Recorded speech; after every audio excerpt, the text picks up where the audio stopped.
Rus rəssamı Fyodor Bronnikov Lənətlənmiş sahə əsərini 1878-ci ildə çəkmişdi. Tabloda qulların edam olunması təsvir olunub. Xaça çəkmə edamı qədim Babildə, Yunanistanda, Hindistanda çox məşhur idi.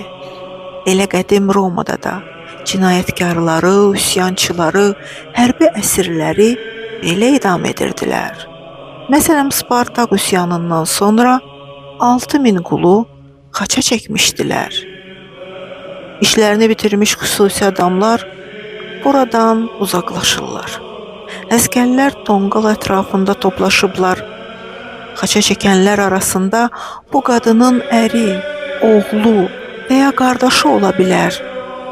Edam olunanların bəziləri artıq dünyasını dəyişib, bəziləri isə hələ də əzab çəkirlər. Vəfalı köpək sahibinin yanında durub, qarğalar qan iynə uçuşub gəlib, göy üzü tutulub, sanki yağış yağacaq.